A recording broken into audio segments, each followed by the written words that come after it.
সাংসদ অভিজিৎ গঙ্গোপাধ্যায় প্রাক্তন বিচারপতি তিনি বলছেন সদিচ্ছার বদলে আসলে অবমাননা করা হয়েছে। আজকে পুলিশ যেভাবে লাঠিচার্জ করে এই ঘটনায় প্রমাণ করে যে সরকার বা প্রশাসনের সদিচ্ছা নেই, এমনই মন্তব্য করেছেন তিনি। তিনি বলছেন যে চাকরিহারারা তারা যে দাবিতে আজকে পথে নেমেছেন সেই দাবি যুক্তিসঙ্গত, এবং তিনি বলছেন এসএসসি চেয়ারম্যানের সঙ্গে তিনি আজকে দেখাও করেছেন।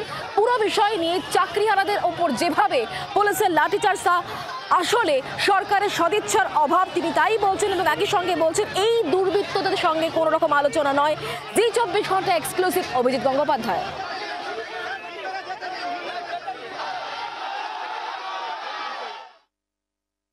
মার খেলেন, যারা বিক্ষোভ করছেন, রাস্তায় বসে রয়েছেন, অনেক মহিলা সন্তান নিয়ে বসে রয়েছেন, তাদের উদ্দেশ্যে কিছু বলতে চান আজকের দিনে?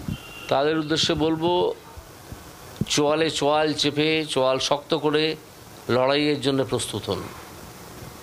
এই মহিলা মমতা ব্যানার্জি আপনাদের চাকরি ফিরিয়ে দেওয়ার ক্ষমতা এনার নেই, ইনি চানও না। ইনি চান যাদেরকে চাকরি বিক্রি করা হয়েছিল তাদেরকে আগে বাঁচাতে, তা না হলে তারা ওনার যাদের টাকা নিয়ে চাকরি দিয়েছেন তাদেরকে একেবারে গাছে বেঁধে মারবেন, তাদের এলাকায় বা ল্যাম্পপোস্টে বেঁধে মারবেন।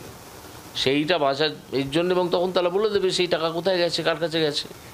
আমরা ইতিমধ্যে কালীঘাটের কাকুর সন্ধান পেয়েছি, এরকম আরও কাকু পিসিয়েদের সন্ধান পেতে থাকবো। সেই ভয়তে তিনি যারা অযোগ্য তাদেরকে বলেছেন, হ্যাঁ তোমাদের ব্যাপারটা আমি পরে দেখছি।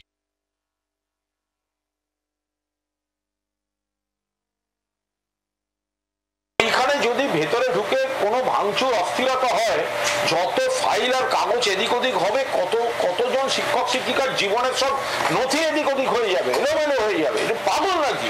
গেছেন কেন? আগে প্রথমটাই আসুন, তারপরের প্রশ্নের আপনারা তারপরের দাবিতে তারপর করবেন। গেছেন কেন ওখানে? ডিআই অফিসগুলোয় গন্ডগোল করতে গেছেন কেন? পুলিশকে মেরেছেন কেন? বাংলার আওয়াজ, বাঙালির আবেগ, জি 24 ঘন্টা।